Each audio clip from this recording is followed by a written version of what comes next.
अस्सलामुअलैकुम and welcome to the show behind the wicket. मैं हूं आपका होस्ट फैसल इलियास। आज बिहाइंड द विकेट का 2018 का आखिरी एपिसोड है। तो आज के शो में हम 2018 में पाकिस्तान क्रिकेट ने जो कारनामे किए, जो परफॉर्मेंसेस दी, अच्छी बुरी परफॉर्मेंसेस, हम सबको पता है कि शॉर्टर फॉर्मेट T20 में हम टॉप रैंक साइड रहे, लेकिन जब ODIs की और टेस्ट क्रिकेट की बात रही तो हम काफ़ी स्ट्रगल करते रहे। तो आज के शो में हम जायज़ा लेंगे कि 2018 पाकिस्तान के लिए कैसा रहा, कप्तान सरफराज अहमद के लिए कैसा रहा, और उसी की बेसिस पे हमें अंदाज़ा होगा कि अगला साल हमारे लिए कैसा होने वाला है। साथ ही साथ बड़ी इंपॉर्टेंट सीरीज़ पाकिस्तान की साउथ अफ्रीका के साथ चल रही है, जिसका सेकंड मैच 3 जनवरी से केप टाउन में स्टार्ट होना है। उसमें क्या टीम कॉम्बिनेशन होगा, बिकॉज इंडिकेशंस ये आ रही हैं कि बहुत काफ़ी चेंजेस होनी है टीम में, उसके हवाले से बात करेंगे। इन सब पे बात करने के लिए सबसे पहले हमारे साथ हैं स्टूडियोज़ में बहुत ही सीनियर तज्ज़ियाकार हैं, स्पोर्ट्स में बड़ा नाम है, वासे हबीब साहब। वासे भाई बहुत बहुत शुक्रिया आपका शो पे होने के लिए। थैंक यू फैसल भाई। और टेलीफोन लाइन पे वासे की तबीयत थोड़ी सही नहीं है आज, लेकिन हम कोशिश करेंगे इनको फुल एनर्जी दें, ऐसे सवाल करेंगे एनर्जी वापस आ जाए। खासतौर पे सरफराज अहमद के जब सवाल होंगे तो ये बिल्कुल सेट हो जाएंगे। उनके साथ साथ हमारे साथ टेलीफोन लाइन पे हैं very senior sports analyst, one of our friends, Suhaib Alvi साहब। सुहेब भाई बहुत बहुत शुक्रिया आपका शो पे हमारे साथ होने के लिए, आपको भी वेलकम करते हैं। It's a pleasure to be on your show. Thank you so much sir. Will start of with you. Obviously आप सीनियर हैं, पाकिस्तान T20 क्रिकेट में इतना अच्छा परफॉर्म कर रहा है, और T20 फॉर्मेट में जैसे हम कहते हैं कि इतना आसान नहीं होता इतना कंसिस्टेंट होना, लेकिन जो सबसे ज़्यादा इनकंसिस्टेंट साइड है वो सबसे कंसिस्टेंट रही T20 फॉर्मेट में। कैसे देखते हैं आप इस परफॉर्मेंस को पाकिस्तान की? मेरे ख्याल में उसकी सबसे बड़ी वजह ये है कि हमारा जो कंसंट्रेशन का पीरियड है वो बहुत छोटा है। तो when it comes to T20 cricket, obviously आपका 90 मिनट्स की बैटिंग होती है, उसमें आपने एक बैट्समैन ने 6-7 ओवर 8 ओवर अच्छे खेल लिए तो वो 50 कर लेता है। तो मेरे ख्याल में तुम देखोगे जब वैसे तो अभी T20 की बात हो रही है, लेकिन जब टेस्ट क्रिकेट में देखोगे तो यही देखोगे कि जैसे न्यूजीलैंड का हम तीसरा टेस्ट हारे कि हम एप्लीकेशन करके बैटिंग नहीं करते हैं। तो T20 क्रिकेट में एक तो ये वजह है कि हम सक्सेसफुल रहे हैं बैटिंग में, और बॉलिंग में फिर ये रहा है कि हमारे पास अच्छी क्वालिटी लेग स्पिनर हैं। शादाब जो था वो ऑब्वियसली टॉप रहा इस सिनारियो में, कोई उसने आई थिंक 19 मैचेस में 28 विकेट्स ली, जो कि मेरे ख्याल में टॉप था। और economy 6.62, strike rate 15.7, Faheem Ashraf, Hasan Ali. तो ये लोग स्ट्राइक बॉलर्स हैं जिनकी फिटनेस लेवल ऐसी है कि 4 ओवर में ये टॉप फिट रहते हैं, लेकिन जहां इनको 4 ओवर या 5 ओवर से ज्यादा कराने पड़ते हैं जैसे ODIs में या टेस्ट मैचेस में, वहां पे दे फॉल अवे।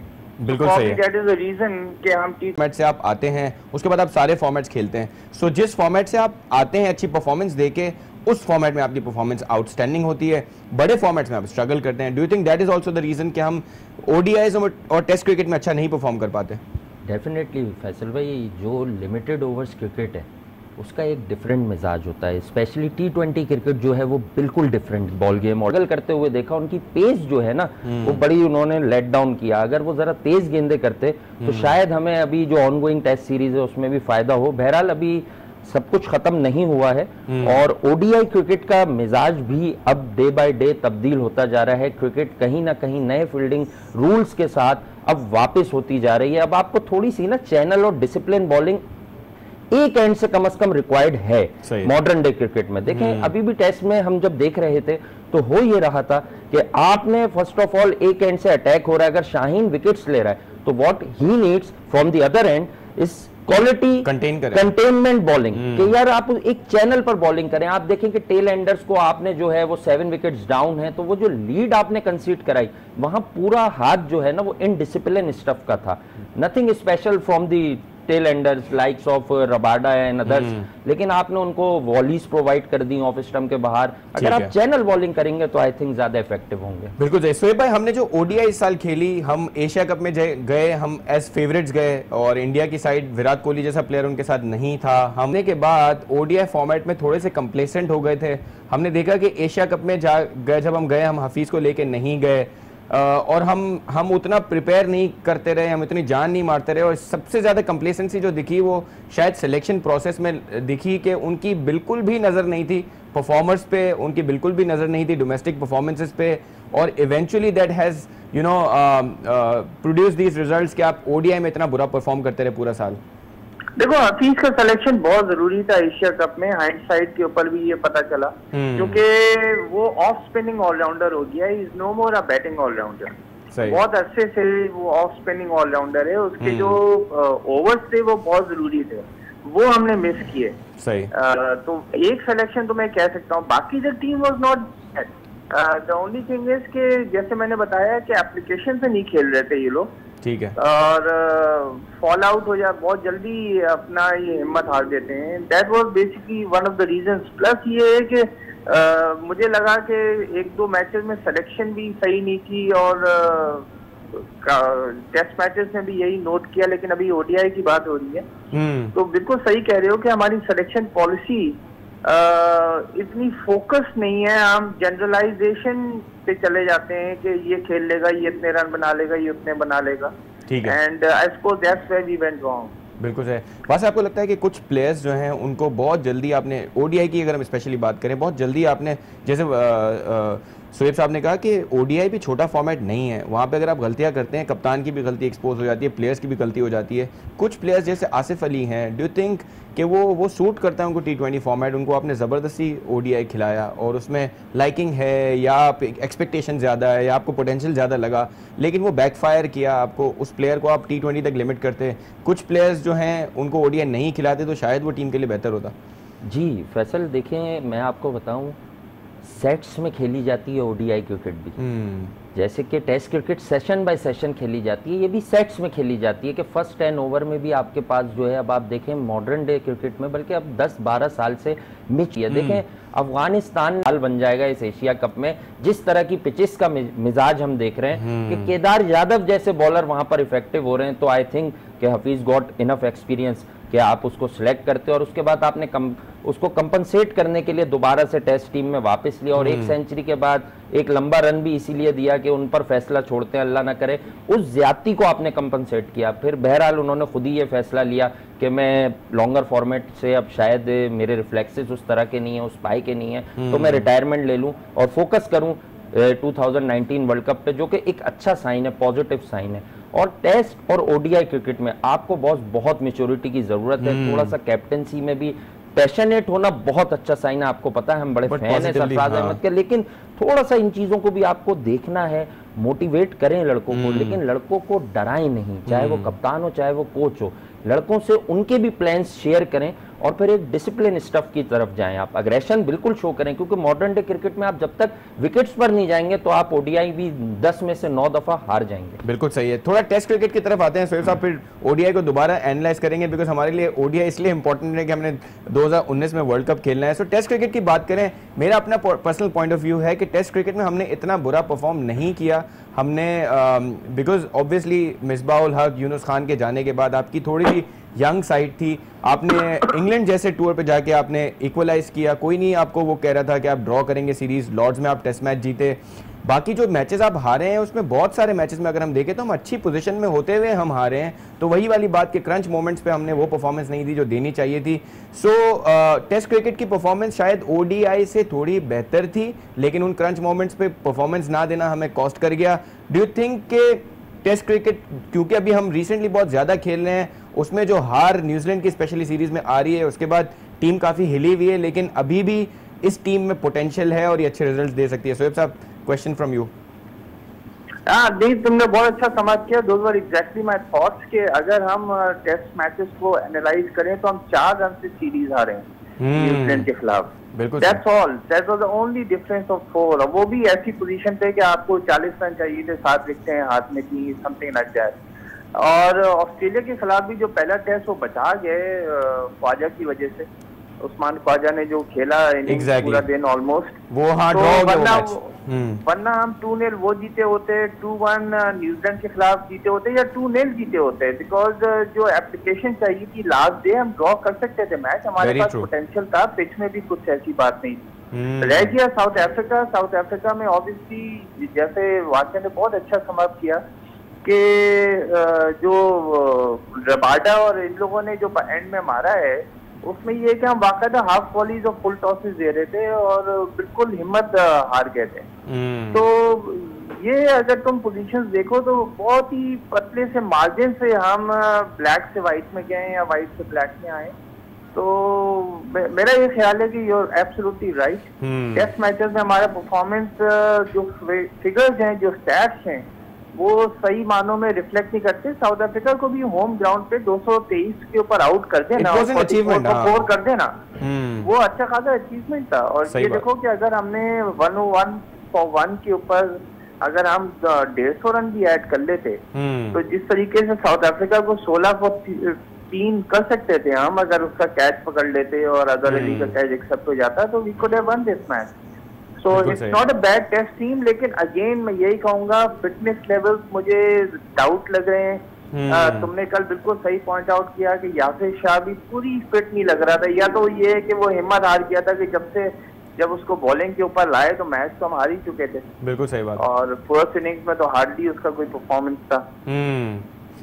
सोहेब साहब, आपको लगता है कि ये जो हम थोड़ी सी पॉजिटिविटी देख रहे हैं टेस्ट मैचेस की परफॉर्मेंस में, आपको लगता है कि हमारी मैनेजमेंट और हमारे कोच और हमारे कप्तान उसको इस तरह से देख रहे हैं? क्योंकि सरफराज जब इस सीरीज़ में गए हैं तो वो काफ़ी हैवी हार्ट के साथ गए हैं कि अब परफॉर्मेंस नहीं हो तो शायद मैं रिज़ाइन कर दूं, किसी और को देखना चाहिए। सो डू यू थिंक कि सरफराज को और मैनेजमेंट को सोचना चाहिए कि रिहेबिलिटेशन फेज़ में हमारी परफॉर्मेंसेज इतनी बुरी नहीं है, we just need to give that finishing touch जिससे हम मैच को अपनी तरफ करें?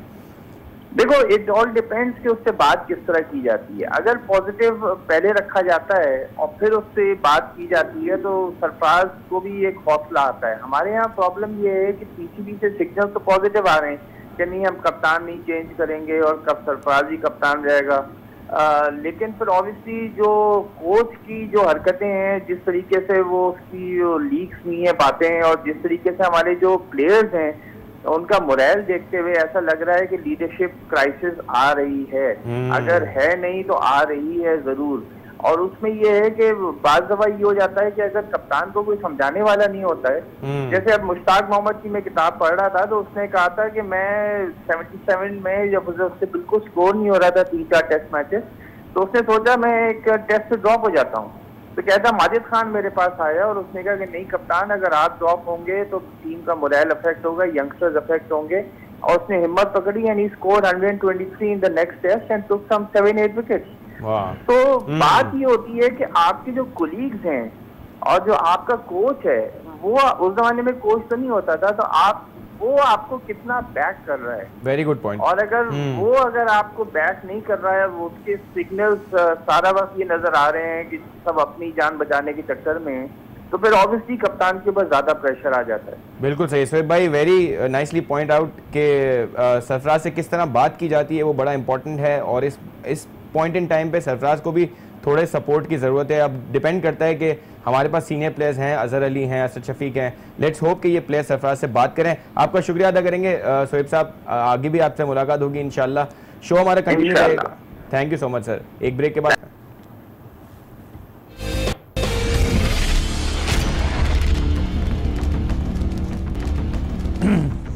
खुशामदीद after the break on behind the wicket. हमारे साथ हैं वासे हबीब साहब। ब्रेक पे जाने से पहले हम पाकिस्तान की 2018 की परफॉर्मेंसेस को रिव्यू कर रहे थे। हमने T20 क्रिकेट की बात की, top rank side.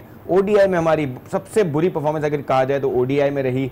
Test cricket पे बात हो रही थी, बड़ी एक थिन लाइन है कि बिल्कुल ही अगर हम राइट ऑफ कर दें पाकिस्तान की परफॉर्मेंसेस को, या थोड़ी सी होप हमें दिखती है। हमने यही बात की कि क्योंकि रिहेबिलिटेशन फेज में आपकी टीम है, नया कप्तान है, इतने सारे test matches as a captain उन्होंने नहीं खेले, सो वी स्टिल थिंक कि इस टीम में पोटेंशियल है वासे भाई। और अगर हम जो बहुत सारे मैचेस जिनकी हमने बात की, ऑस्ट्रेलिया से हम 2-0 जीत सकते थे, हम इंग्लैंड में हम जीत सकते थे सीरीज़, ऐसी सिचुएशन थी। हम दूसरे टेस्ट मैच में अगर हम शायद पहले बैटिंग ना करते तो बहुत सारी चीज़ें थी इस पूरे टेन्योर में जो सरफराज का है। अगर हम श्रीलंका में 2 स्पिनर्स के साथ जाते तो वो सीरीज़ हम 2-0 नहीं हारते, वहाँ 135 चेस डाउन कर जाते पहले मैच में, तो सीरीज़ का सिचुएशन कुछ और होता। अभी रिसेंटली 4 रन से हम न्यूजीलैंड से टेस्ट मैच हारे। सो टेस्ट, आपको लगता है कि ये कहना सही है कि टेस्ट क्रिकेट हमारी इतनी बुरी नहीं है, बस वो फिनिशिंग टचेस नहीं मिले हमें?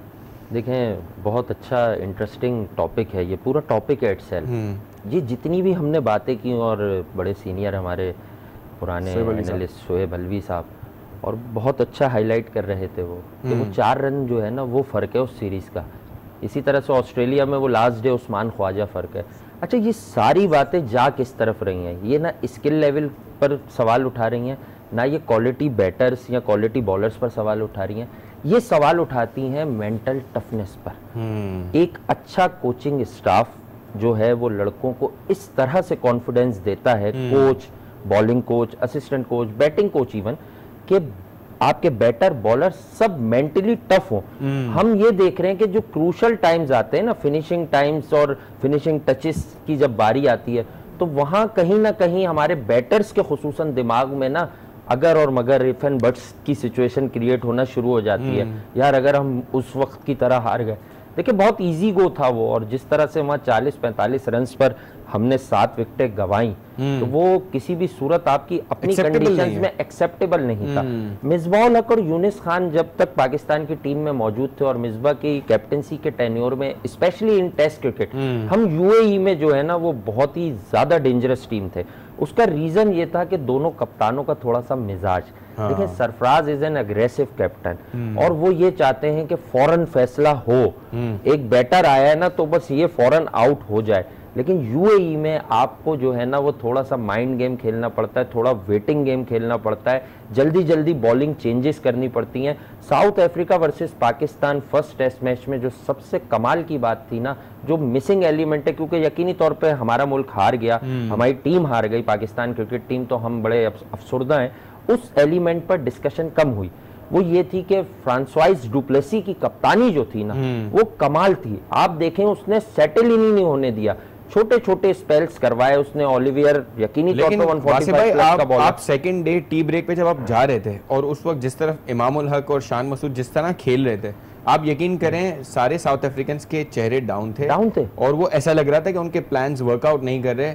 सो that was the moment where Pakistan had to take the upper hand, लेकिन वो नहीं ले पाया। पाकिस्तान अगले सेशन में सारी विकेटें गंवा दी। शुड बी, और यही तो बात है, यही एलिमेंट तो मिसिंग है कि हम जो है अपर हैंड होता है हमारे टेस्ट। मुझे नहीं लगा कि ड्यूप्लेसी इतने स्ट्रांग थे, हमें लगा कि हम थोड़े वीक थे। नहीं, मैं फर्स्ट इनिंग्स की बात कर रहा हूं कि फर्स्ट इनिंग्स में उन्होंने जिस तरह से जो बॉलिंग चेंजेस की, देखें आपकी जो बेहतरीन बात थी इस टेस्ट मैच की वो थी शान मसूद। जिस तरह से वो जाने से पहले यहाँ प्रैक्टिस करके गए हैं, और बाबर की पहली इनिंग्स, वो तो सेटल्ड प्लेयर है ना, टीम के साथ है। एक ऐसा प्लेयर जो आपके इनिशियल प्लान्स में मौजूद नहीं था, और वो आपका थर्ड ओपनर गया था, और वो लकी रहा, और वो फॉर्चुनेट रहा, और हम भी फॉर्चुनेट रहे, क्योंकि विदाउट शान मसूद हम कहां खड़े हुए होते इस टेस्ट मैच में। दोनों इनिंग्स में अच्छा खेला वो, और शॉर्ट बॉल पे मैं तो कह रहा हूं शायद शान मसूद भी ना खेलते और ओलिवियर भी ना खेलता तो इस टेस्ट मैच का रिजल्ट डिफरेंट होता। Because Pakistan Philander is a dangerous bowler.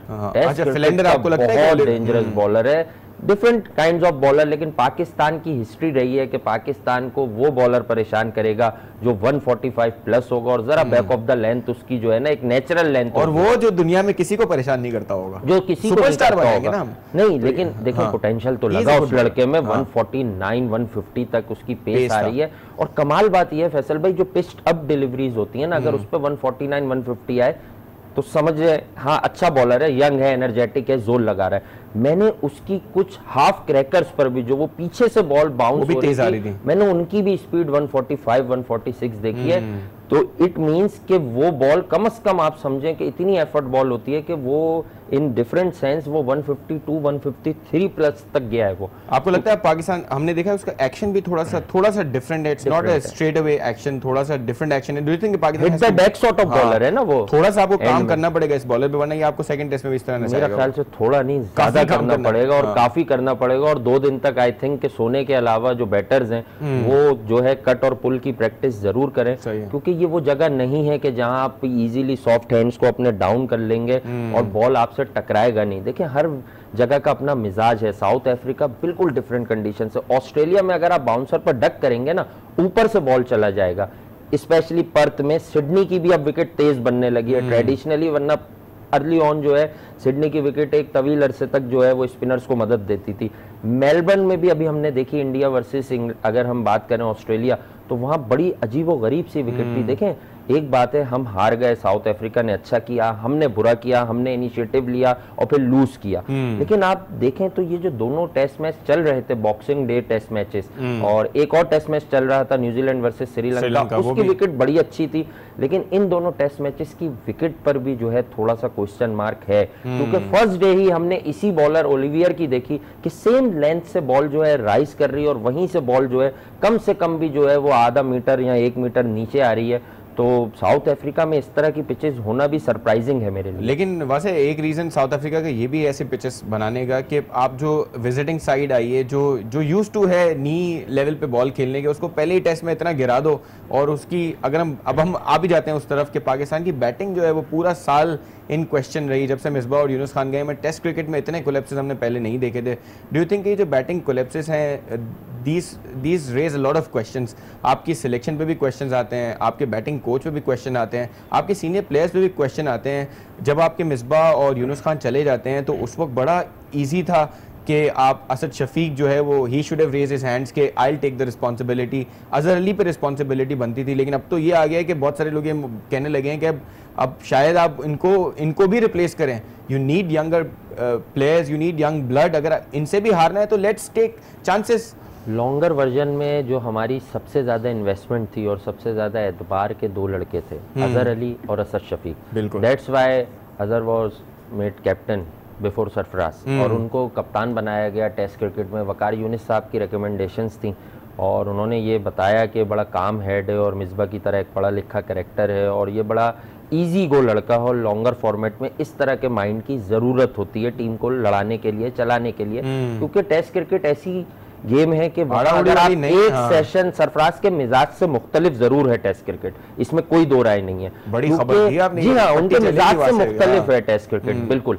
इसलिए कि एक सेशन में आपको ऐसा लगने लगता है यार ये टेस्ट मैच में हार गया, तो कप्तान वही अच्छा कि जो नेक्स्ट सेशन में पूरी टीम को जेल करे, बैक करे और रिलैक्स करे कि नहीं यार ये हमारी कंडीशंस है, हम यहाँ बाउंस बैक कर जाएंगे। क्या बात की वासे भाई। अगर हम न्यूजीलैंड से जो टेस्ट 4 रन से आ रहे हैं उसमें आप देखें from first till the last session, before the last session we were winning that test match. हम एक सेशन में टेस्ट मैच हार गए। वही मेंटल टफनेस का प्रॉब्लम है ना। देखें बहुत जी, अजहर, असद, ये दो जब मिसबा और यूनिस खान के शेडो में खेलते थे तो बिल्कुल ही डिफरेंट प्लेयर थे। कवर भी लग रहा है, इनसाइड आउट भी लग रहा है, फ्लिक्स भी हो रही हैं, इवन कट और पुल भी अच्छे हो रहे हैं। असद ने कोई कम परफॉर्मेंस नहीं किया। पॉइंट्स आएंगे, ब्रेक पे जाना है, व्यूअर्स वापस आत कॉल्स भी लेंगे, सो स्टे विद अस।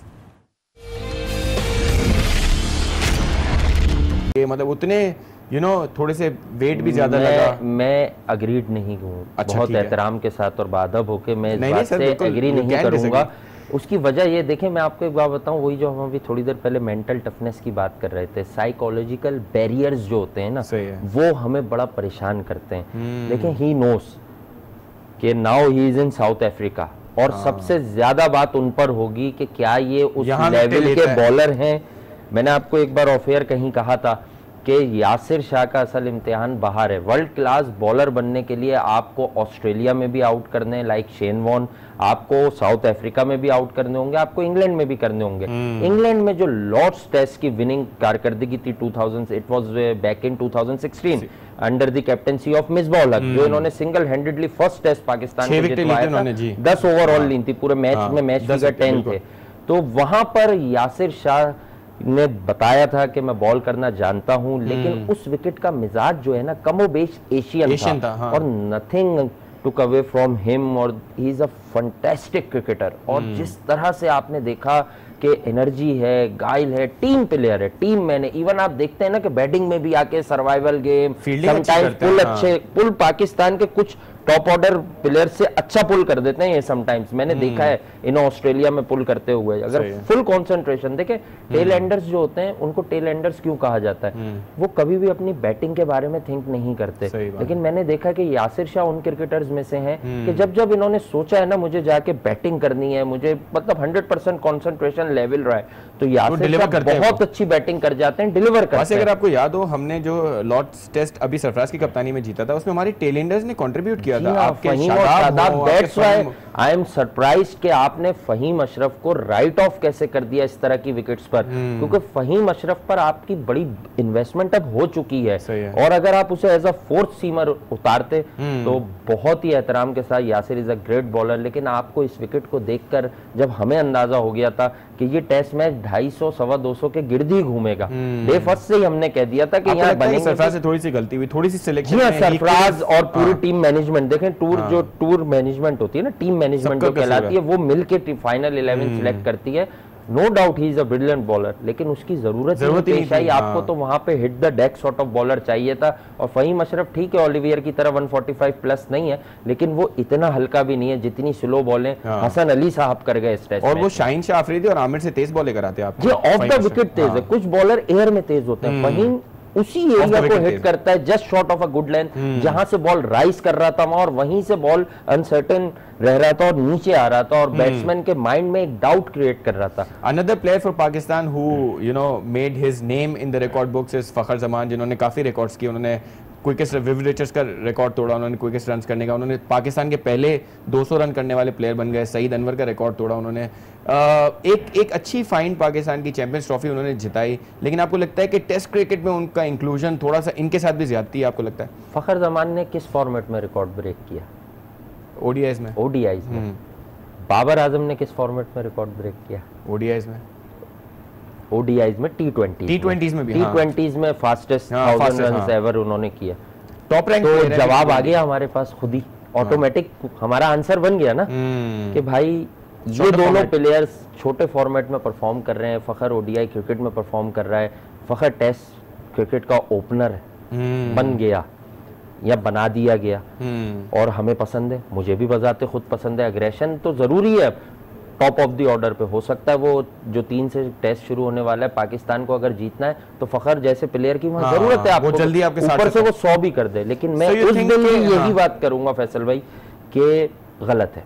अच्छा, उन प्लेयर्स के साथ ज्यादती है जो इसी फॉर्मेट में परफॉर्म करते हैं आपकी डोमेस्टिक क्रिकेट में। बॉस 4 डे का परफॉर्मर आपको लाना है टेस्ट क्रिकेट में, और इसी तरह से आपको जो कायदे आजम वनडे कप वगैरह है, वनडे का लिस्ट ए का परफॉर्मर लाना है आपने ओडीआई क्रिकेट में। ठीक है, अगर आप इस तरह से बेसिक सिस्टम से नहीं चलेंगे। टाइम का में एक बड़ा इंपॉर्टेंट सवाल है जो मुझे लगता है कि मुझे पूछना चाहिए जरूर, और भी एक्सपर्ट्स की राय इस पे आनी चाहिए कि हमने जितने प्लेयर्स को चांस दिया है, चाहे उनकी पीएसएल की परफॉर्मेंस हो, उन्होंने पोटेंशियल प्रूव किया है, उनकी परफॉर्मेंसेस अच्छी हैं। आपको लगता है कि हमने बॉलिंग में फेयर इनफ चांसेस दिए हैं बॉलर्स को, और लेकिन हम बैटिंग में हमने बहुत सारे देखे, हमने बैटिंग में हमने इतनी चांसेस नहीं लिए। डू यू थिंक कि वो आपको कॉस्ट कर गया कि आपने बैटिंग में ज़्यादा चांसेस नहीं लिए? वरना आपके पास, अगर आप बात करें, आपके पास साद अली हैं, आबिद अली हैं, उस्मान सलाउद्दीन हैं, हम खुर्रम मंजूर की बारहा बात करें। डू यू थिंक कि these players should have got some chances, तो आपकी सिचुएशन डिफरेंट होती? जराए बताते हैं कि सरफराज ने साद अली को मांगा था। सही है, वो चाहते थे कि एक नौजवान टैलेंटेड प्लेयर मिडिल ऑर्डर में साथ रहे, और एक अच्छा हेडेक होता है ना।